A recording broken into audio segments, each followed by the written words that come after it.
The rain had been falling since midnight. Not heavy, just that steady drizzle that paints everything silver under the streetlights. I pulled into the only gas station for 20 miles, a lonely island of light in an ocean of wet asphalt. The neon sign buzzed weakly, half the letters dead. It was the kind of place truckers stopped to refill and ghosts stopped to think. I left the engine running while I stepped out to stretch my legs. My knees still complained from years of jumping out of transports, and the cold didn't help.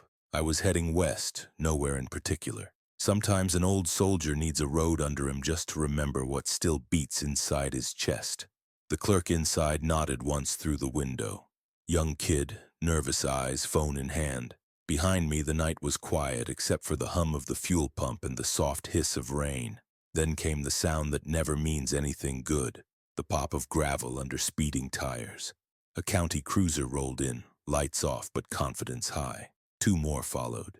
3 deputies stepped out like they owned the darkness. Fresh haircuts, mirrored glasses even at night. One of them laughed as he pointed at my license plate. It was rusted and bent from the road. "That tag's expired, old-timer," he said. "You planning on paying taxes this decade?" The others chuckled. I told him I'd just bought the truck from a friend and hadn't had time to switch the papers. He smirked like I'd handed him permission. "Step away from the vehicle," he ordered. I did. No argument. A lesson you learn early. Never feed arrogance when it's hungry. They circled me slow. One tapped the badge on his chest like it was armor. Another asked what I had in the duffel on the front seat. "Old clothes," I said. "Memories, mostly." He didn't like the answer. He opened the door without asking. The smell of damp canvas filled the air as he dragged the bag out and dropped it in the puddle. "Let's see what kind of memories," he said. Inside were a shaving kit, a small flag folded in its triangle, and a book with a broken spine. He kicked at the flag with his boot. The clerk behind the glass froze, hand halfway to the phone. "Careful with that," I said quietly. The lead deputy turned, grinning. "Why? You planning to arrest me, Grandpa?" His buddies laughed again, but it sounded forced. I didn't move, didn't raise my voice. I just looked at the flag, not him. That silence did what shouting never could. It made them uneasy. He stepped closer until his breath smelled of cheap coffee and ego. "You deaf, old man?" I met his eyes then. "Just remembering," I said. He blinked, thrown off balance by words that didn't fit the script. Another deputy rifled through the glove box, looking for something to justify the trouble. He found the small black radio I keep there, an old field transmitter modified for civilian channels. "Outdated piece of junk," he muttered and tossed it back in. He didn't notice that the power light had turned red. I did. The lead deputy leaned against the truck door, pretending to be casual. "You one of those fake vets always hanging around the diner telling stories?" I shook my head. "Never liked diners much," I said. He smiled like he'd scored a point. "Sure you didn't." They talked among themselves for a minute, trying to decide if I was worth a ticket or a warning. One of them mentioned quotas. Another said it'd look good on their shift report if they found something suspicious. Rain kept dripping from the brim of my cap. I could hear my own heartbeat over their words. Finally, the leader waved a hand. "Fine. We'll run the plates. Don't move." He walked back toward the cruiser, radio crackling. The younger one stayed near me, pretending not to be nervous. He couldn't have been more than 23. Reminded me of a private I once knew who thought he'd live forever. Lightning flashed somewhere far off, lighting the wet concrete. For an instant, I saw the reflection of taillights in the puddle. 3, maybe 4 vehicles turning onto the service road. Too organized to be random. Too silent to be ordinary traffic. The deputy didn't notice. He was too busy writing something in his notebook. I closed my eyes for a moment and took a slow breath, the kind you take before everything changes. The rain hadn't stopped, but it had softened, turning the world into a gray blur of reflections. I stood beside the truck while they played their little game. The older deputy leaned on the hood, flicking rainwater from his hat brim. The young one, nervous, jumpy, kept glancing toward the service road. He didn't know why, but part of him already felt something off. The lead deputy came back from the cruiser, voice sharp with new confidence. "Nothing comes up under this name," he said. He looked at my license again. "James Harlow, huh? That even real?" I didn't answer. He stepped closer. You think you're smarter than me, old man? No, I said softly. Just older. The smirk on his face cracked. It's strange how silence and calm can make bullies louder. He shoved my shoulder, not hard, just enough to test boundaries. Let me guess, he said. You're one of those old vets who thinks the world still owes him. I kept my eyes on the puddle between us, watching the raindrops dance. No, I said.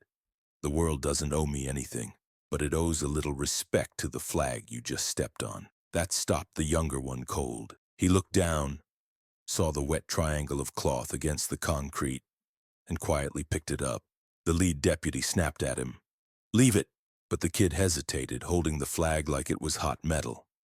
He didn't know why he couldn't drop it. The older one, the one they called Red, snorted. Respect's earned, not given. Ain't that right, Captain America? I smiled faintly. That's right, I said. It is earned. He didn't get the irony. The leader crossed his arms. So what's with the radio in your glove box? That some old war toy? Something like that, I said. Does it still work? I nodded once. He chuckled. Yeah? You calling for backup? I didn't answer. Some truths don't need help from words. Behind them, the rain shifted in rhythm. Softer, heavier, then soft again. A truck passed in the distance. Its headlights washed across the pumps, revealing for half a heartbeat the faint outline of a mark on my license plate. A small decal, black and gold, mostly peeled away with age. They didn't notice, but someone else might have. The clerk inside finally put down his phone and stared out through the window. He squinted at my truck, at the worn decal, and his mouth fell open. He reached for the landline, hand trembling. He'd seen that emblem before. Anyone who'd ever served in the Western Division had. The Black Eagles, a unit that didn't exist on paper anymore. Outside, Red was rummaging through my duffel again. He found the notebook this time. It was old, leather cover, corners frayed. He flipped through the pages, scoffing at the handwriting. Look at this, he said. All these coordinates, these numbers, what is this, old man, your treasure map? I stepped forward a little. Careful with that, I said. He grinned, enjoying it. What happens if I tear it? I met his eyes. You'll find out. The leader laughed. You threatening law enforcement now? I shook my head. No, I'm warning you. They didn't take it seriously, they never do, until the ground shifts under their feet. Red tossed the notebook at my boots. Looks like gibberish to me. You're just a washed-up nobody. He turned away, still laughing. But the young one, the quiet deputy, noticed something. On the first page, next to the scrawled numbers, was a faint stamp. A military crest he didn't recognize, but his father might have. He frowned, tracing it with his thumb. The leader barked, "What's wrong with you?" The kid didn't answer. He just whispered, almost to himself, "I've seen this before." Lightning flashed again. This time closer. Thunder rolled low, distant but steady, like boots in rhythm, far away but coming closer. The leader turned to look toward the highway. You hear that? He asked. Red shrugged. Storm, probably. Yeah, I said quietly. A storm. The clerk's phone light flickered through the window now. He was talking fast, pacing, glancing outside. He wasn't calling the sheriff. He was calling someone else. Someone who'd know what a black and gold eagle on a license plate really meant. The young deputy shifted again, nervous. Sir, he said softly to his superior, maybe we should just let him go. Something's not right. The leader scoffed. Relax, kid. The only thing not right here is that this old man still thinks he matters. I looked at him for the first time, really looked. Son, I said, you'd be surprised who still matters. He laughed and turned away. But the radio in my glove box blinked twice, red to green. Transmission sent. They say arrogance blinds faster than darkness. That night at the gas station, I saw it firsthand. The rain eased into a thin mist, the kind that clings to the ground and makes headlights bleed into the fog. The deputies were getting restless. Their little show wasn't turning into the easy ticket or story they'd hoped for. The young one, still clutching the folded flag, looked like he wanted to be anywhere else. The leader, though, wasn't done. He needed to win. He flicked the brim of his hat and smirked. Let's speed this up. Check the truck, glove box, floor, everything. Red nodded, eager to obey. He stomped around the cab, heavy boots splashing through puddles, muttering curses about old men and old lies. I stayed still. Stillness is its own kind of power. It makes loud men feel smaller. Then came the sound I'd been waiting for. The scrape of metal on metal. Red had opened the small side compartment behind the driver's seat. "Hey!" he called. "What's this?" He reached in and pulled something out, holding it up to the flickering light above the pump. It dangled from a thin ribbon, dull and weather-worn. A medal. Bronze, shaped like an eagle gripping a star. The rain made it glisten faintly. The leader laughed. "Oh, look at that," he said. Our hero kept his participation trophy. He tossed it once, caught it, looked at me. "Tell me, Colonel Sanders, this from when you served at the drive-thru." The other two laughed. The medal slipped from his fingers and landed in the mud. The sound was small, but it cut through the night like a gunshot. The young deputy froze. He hadn't laughed. He was staring at the emblem, trying to remember where he'd seen one before. He took a step forward. "Sir, that's—" The leader cut him off. "Relax, rookie. You still think this guy's somebody?" He kicked the medal lightly with his boot, smearing it deeper into the dirt. "Here's what happens when you stop mattering." Something in me shifted then. Not anger, not pride, just the quiet ache of too many years spent watching people forget what sacrifice looks like. I looked down at the puddle where the medal lay half buried. For a moment, I didn't see rain or concrete. I saw a different field decades ago. Sand, smoke, the same medal hanging from a friend's hand before he passed it to me with his final breath. "Carry it for me," he'd said. "Carry all of us." And I had. The younger deputy must have seen something in my face because his voice changed. "Sir," he whispered to the leader, "maybe just leave it." The leader frowned. "Leave it? What, are you scared?" He laughed again, but this time no one joined him. Even Red looked uneasy. The clerk inside the station wasn't behind the counter anymore. Through the glass, I saw only the flicker of the security screen switching between angles. One showed the front pumps. Another, the road. In that one, faint but visible headlights were approaching, slow, disciplined in formation. The young deputy turned toward the sound, brow furrowed. "You hear that?" No one answered. The leader waved him off. "Probably the storm trucks." I spoke quietly, more to the rain than to them. "It's not the storm." He glanced back at me, annoyed. "What did you say?" I didn't repeat it. Sometimes words lose their meaning when repeated to the wrong ears. Red sighed, frustrated. "Let's just cuff him and get this over with." He reached for his belt, but the young one stopped him. "Wait, look at his tags." He pointed to the dog tags still hanging faintly from the truck's rearview mirror. They were tarnished, barely legible, but the first letters could still be read. C-O-L. Red squinted. "Colonel?" I said nothing. The leader laughed again, louder this time, trying to chase away the unease. "Cute. He bought those online." But his voice cracked slightly at the end. He felt it too. The wrongness in the air. Thunder rolled closer now. Not from the sky. From the road. A steady rhythm. Tires cutting through rainwater in perfect sync. More than one vehicle. More than two. Dozens. The leader's hand drifted toward his holster. "What the hell is that?" I looked up finally, meeting his eyes. "Respect," I said. And then the lights came. Headlights, 3 rows deep, turning off the highway and into the lot. Black SUVs, engines low, powerful, controlled, each one identical, each one with a small gold emblem on the grille. The same emblem as the medal in the mud. The first SUV rolled in without sirens, just quiet power. Its headlights cut through the mist, white beams gliding across the pumps. The other vehicles followed close behind, engines rumbling low like distant thunder. 3, 4, 5. They stopped in a perfect line, side by side. No one stepped out right away. Doors stayed closed, engines idled, the air grew heavy.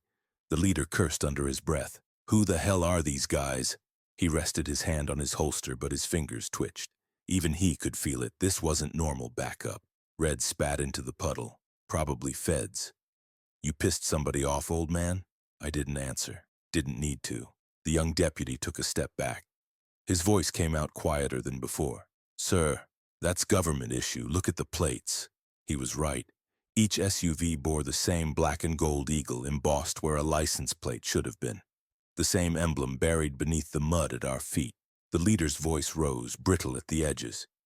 Get back in the car, I'll handle this. But he didn't move either. None of them did. The sound of the engines filled the silence, deep and steady like the pulse of something much larger than the three of them. Then the first door opened. A man stepped out. Tall, clean-cut, rain dripping from his jacket collar. No uniform, no badge, but his posture said everything. Military through and through. He glanced once at me, then at the metal in the mud. His jaw tightened. Another SUV door opened. Then another.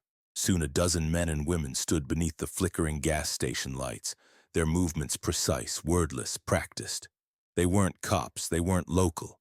They were soldiers who hadn't forgotten. The leader barked, "This is a restricted area, you can't just—" The tall man ignored him completely. He turned toward me. "Colonel Harlow, sir."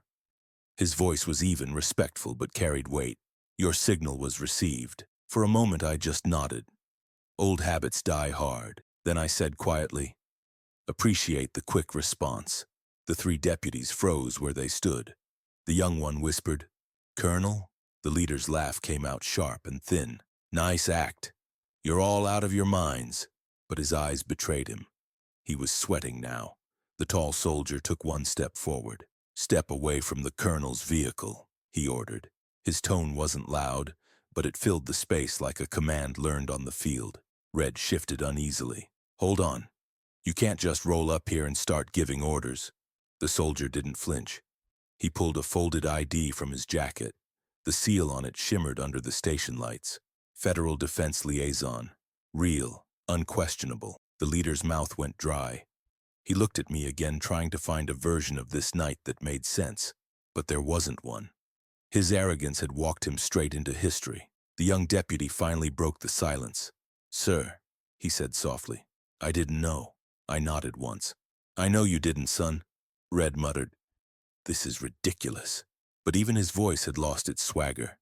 The tall soldier bent down, picked the metal out of the mud, and wiped it gently with a cloth from his pocket. He turned it over in his hand before holding it out to me. "Didn't expect to find this here, sir." I took it, feeling the familiar weight against my palm. "Neither did I." The leader snapped. "You done playing soldier? You're all obstructing an investigation." The soldier's eyes hardened. "Investigation's over," he said. Then he pointed toward the security cameras above the pumps. "They've been recording the entire time." The clerk reappeared inside, holding his phone up. A red light blinked on the camera feed. Every second of mockery, every shove, every insult. It was all there. The leader took a step back. This is a misunderstanding." His words trembled. He looked like a man realizing too late that the world had just flipped on him. The tall soldier didn't bother replying. He turned to his team. "Secure the area." In a blink, half of them fanned out, checking vehicles, scanning perimeters, every move clean and professional. The others formed a quiet semicircle near the pumps. Protective, deliberate, efficient. The rain had stopped now. Only the hum of engines and the click of boots on wet pavement remained. The old flag lay folded again, cleaned, resting on the hood of my truck. For the first time since the deputies arrived, I took a full breath. The kind you take when you know control has returned. Not through anger, but through order. I looked at the leader one last time. He tried to hold my gaze, but couldn't. Arrogance never survives eye contact with discipline.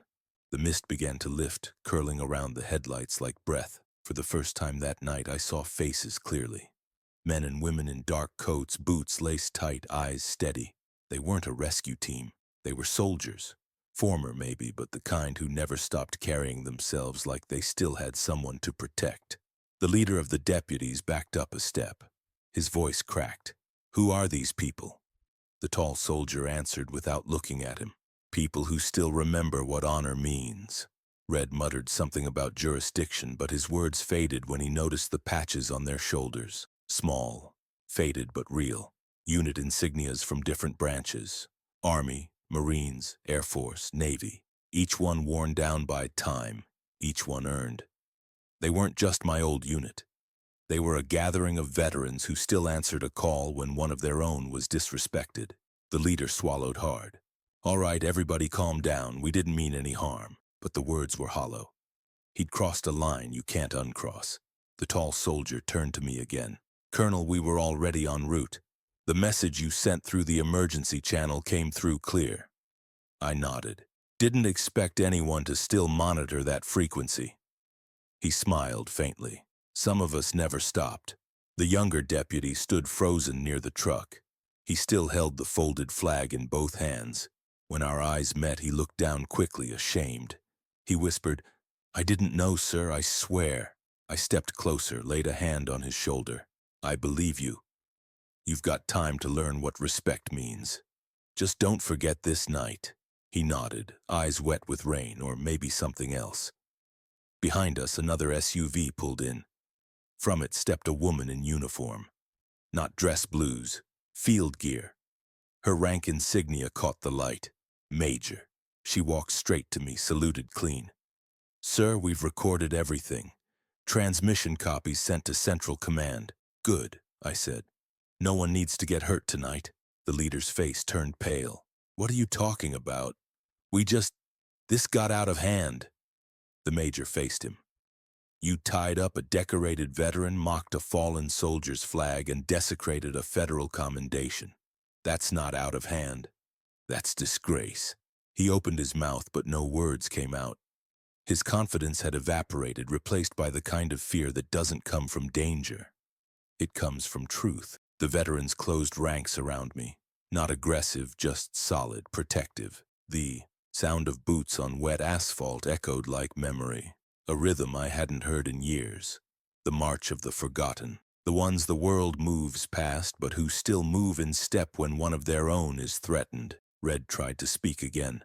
"Look, nobody was hurt. We can just walk away." The tall soldier turned toward him. "Walk away?" That's what people always say after they've already done the damage. The young deputy finally found his voice. "Maybe we should call the sheriff." The major's reply was quiet but final.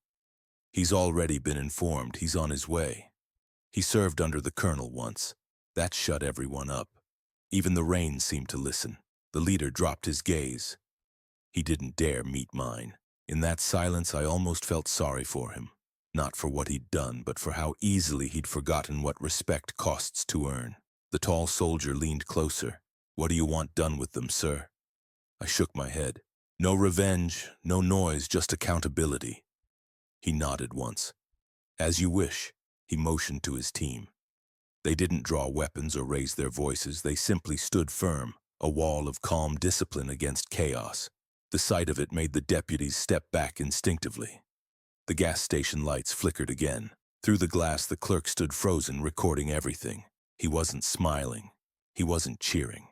He just looked proud. For the first time in a long while, I realized the moment wasn't about me. It was about what happens when dignity answers arrogance and wins without shouting. The major spoke quietly. "Sir, command's waiting for your final report." I looked at the deputies one last time. "They'll have their day," I said. "For now, let them stand in what they built." The tall soldier gave a small nod, the kind that passes for a salute between equals who've seen too much to need ceremony. Rain began again, soft and steady. The sound of it mixed with the low hum of engines, the quiet murmur of radios, and the steady breathing of men and women who still believed in something. I tightened the metal back onto my jacket. It wasn't for pride, it was for memory. The sheriff arrived 15 minutes later. By then, the rain had stopped completely, leaving the lot slick with reflections.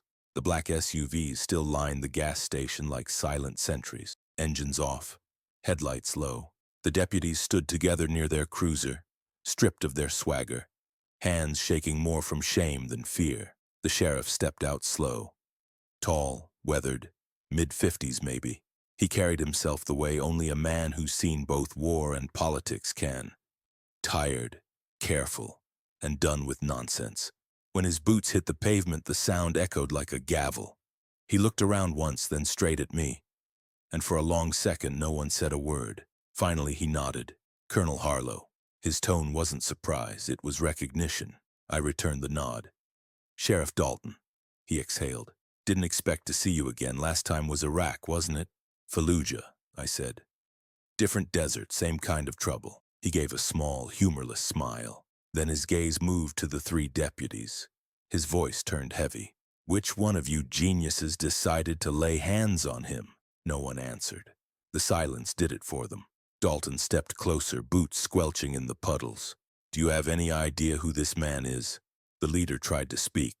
Sir, we thought he was just what? The sheriff cut in. Some old fool? Some nobody? He turned to me. What did they do? I didn't answer right away. There's power in restraint, but also clarity. I let the quiet hang long enough for the shame to sink in. Then I said, they mocked a flag, tossed a medal, forgot the difference between authority and honor. Dalton's jaw flexed. He turned to the leader. Badge and weapon. Now. The man hesitated, but only once. The sheriff's eyes hardened, and that was enough. The badge hit the ground first, then the gun. He looked smaller without them. Rank can do that. It can hide weakness until the moment it's gone. Dalton faced me again. Colonel, I don't have words that'll fix this. I shook my head. I'm not here for words. He nodded slowly. Didn't think so. The veterans around us stayed silent, disciplined. No taunting, no laughter. Just the stillness of men who knew justice didn't always need to shout. The younger deputy stepped forward, trembling. Sheriff, I tried to stop them, I swear. Dalton studied him for a moment. I know your father, kid. He'd be proud you still got a conscience. Go home. Think hard about the company you keep. The kid nodded, then turned to me. Sir, I'm sorry. I gave him the smallest smile. Don't apologize to me, son. Learn from it. The sheriff gestured to two of his own officers who'd arrived in separate vehicles. Take their statements, full incident report, and make sure the footage from the cameras gets sent to Internal Affairs tonight. One of the veterans stepped closer, handing him a drive. It's all backed up already. Dalton took it with a curt nod. Figures. He looked at me again. Voice quieter now. You still running that foundation for wounded vets? Trying to, I said. Gets harder every year. He nodded. Maybe not after tonight. People are going to hear about this, Colonel, whether you want them to or not. I glanced toward the clerk inside, still recording. The glow of his phone screen painted his face white. Yeah, I said. I figured. The sheriff sighed. I'll handle the fallout. You get some rest. I nodded. But as I turned toward my truck, the tall soldier from earlier approached. Sir, he said, we'll escort you back to base. Not necessary, I replied. With respect, sir, he said. It's protocol now. I thought about arguing, then didn't. Some protocols are worth keeping. The metal gleamed faintly against my jacket as I opened the door. The same metal they'd kicked into the mud. Funny how it shined brighter now. Cleaned by rain, redeemed by silence. As I climbed in, I caught a glimpse of the three deputies standing in the reflection of the pump lights. Small, humbled, learning the lesson the hard way. Dalton's voice carried faintly through the mist. Let this be the last time you forget who built the ground you walk on. Engines roared softly as the black SUVs moved in formation once more. Not a word spoken. No need. I started the truck and let the rumble settle in my chest. The storm had passed, but something told me this story was only beginning to travel. By morning, the video had already found its way online. Someone had sent it from the clerk's phone to a local reporter, and within hours it was everywhere. Three deputies, rain-soaked, standing in silence before a line of veterans. The caption read, "They mocked an old man. Then they learned who he was. I didn't plan it, didn't want it, but the world seems hungry for reminders these days. Reminders of what respect looks like when it's earned, not demanded." The sheriff called me just after sunrise. His voice was low, tired. "Colonel, it's gone viral. There's no stopping it now." I told him I hadn't expected to. He said, "They're suspended pending review. The governor's office called before breakfast." I said nothing. Sometimes silence says enough. Outside, the sun finally broke through the clouds. The storm had washed the roads clean. The gas station looked different in daylight. Just another quiet stop on a long highway. But the air still carried what happened there. It always does in places where people finally learn the cost of arrogance. The clerk stopped by later that day. He brought coffee and an awkward smile. "Sir, I hope I didn't cross a line posting that footage," he said. I told him the truth. "You showed people something real. That's rare enough to matter." He nodded, looking relieved. Then he said, "Funny thing, sir. The comments under the video, people keep saying they cried." I smiled faintly. Good. Means they still feel something. By afternoon, my name was trending again. Something I never liked. Messages poured in. Old brothers in arms, kids from military families, even strangers who'd just seen a piece of themselves in a man standing still while the world forgot its manners. A retired sergeant wrote, "We needed this. Not the anger, the example." And a young woman commented, "My dad served. Thank you for showing what quiet strength looks like." It wasn't about me. It was about memory, discipline, and the kind of dignity that doesn't need hashtags to exist. Meanwhile, the sheriff did what men like him do best. Handled it clean. Internal Affairs opened an investigation and the department issued a statement by evening. They didn't use words like abuse or humiliation. They used words like failure of judgment and retraining. But everyone knew what it really meant. The line had been drawn, and they'd crossed it. As for the young deputy, the one who picked up the flag, he stopped by my house 2 days later. Showed up in plain clothes, hat in hand, said he'd resigned, said he couldn't wear the badge until he remembered what it stood for. I told him he was braver than most for saying that out loud. He said, "Sir, I want to do something that matters again." I gave him a card from my foundation. "Start here," I said. "We're always looking for men who know when they're wrong and still want to make things right." He left with his head higher than when he arrived. And that, I thought, was how real redemption begins. A week later, the governor held a press conference. He didn't mention my name, didn't need to. He just said, "Let this be a reminder that authority without humility is a danger to everyone it serves." Behind him, an American flag rippled in the wind, and somewhere between its folds I thought I saw the shadow of that night, the rain, the lights, the quiet line of SUVs. People started calling it the gas station stand. They made short documentaries, news segments, podcasts.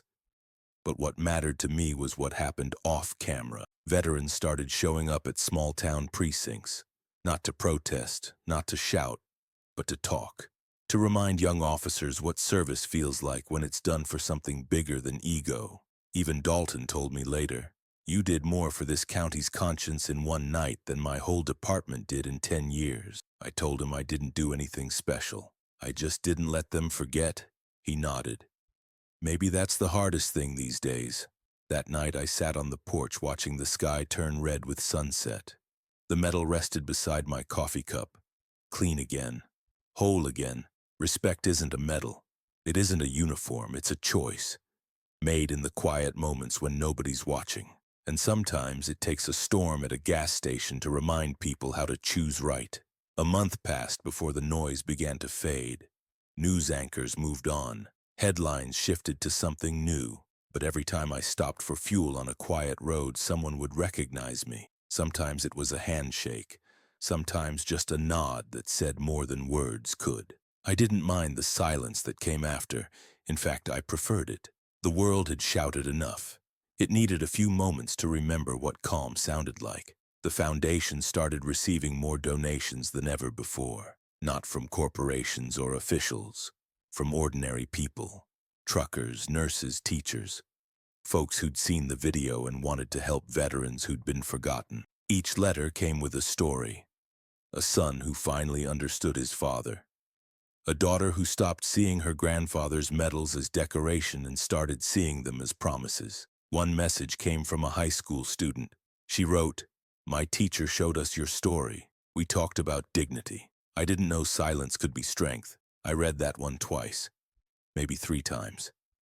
It reminded me why we ever wore the uniform to begin with.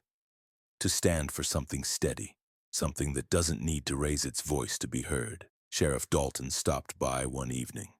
He brought 2 cups of coffee and a quiet apology. We sat on the porch while the sky burned orange with sunset.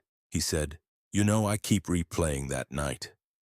I think what hit me most wasn't the SUVs or the soldiers, it was you. Standing there, not saying a damn thing and still saying everything. I told him that silence isn't emptiness, it's confidence. It's knowing when the truth doesn't need your help to stand. He nodded. Wish more men understood that. After he left, I watched the wind move through the trees and thought about all the men I'd led. The ones who didn't come home, and the ones who came back but never really did. Every one of them carried something heavier than a weapon. They carried the burden of doing right when no one's watching. The gas station still stands. I drove by it a few days ago. Same flickering sign, same lonely pumps, but there's a new flagpole beside it now. Fresh paint, clean lines. The clerk told me they raise the flag every morning at dawn.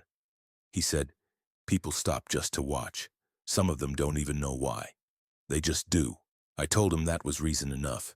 The young deputy who left the force called last week. He's working with the foundation now, helping veterans find jobs. He said, it feels good to serve again, sir. I told him, then keep serving. Funny thing about storms, they never last as long as the lessons they leave behind. And that night at the gas station, it wasn't about punishment. It wasn't about power. It was about memory. The reminder that authority without respect is just noise, and that real strength doesn't shout, it endures.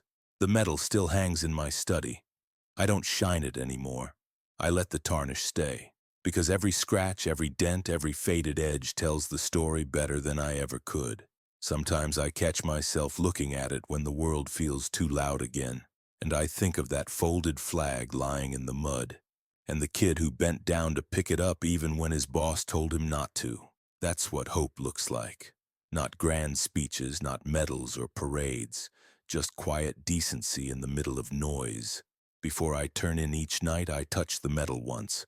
Not out of habit, but out of gratitude. For the brothers who stood by me, for the strangers who still believe in something better, and for the country that, for all its flaws, still remembers to salute when it sees a flag raised at dawn. So if you ever find yourself at that old gas station and you hear the flagpole clinking softly in the wind, pause for a second. Listen. You might just hear the echoes of boots, the hum of engines, and the quiet heartbeat of respect reclaimed. Because strength isn't about who shouts the loudest. It's about who keeps standing after the shouting stops.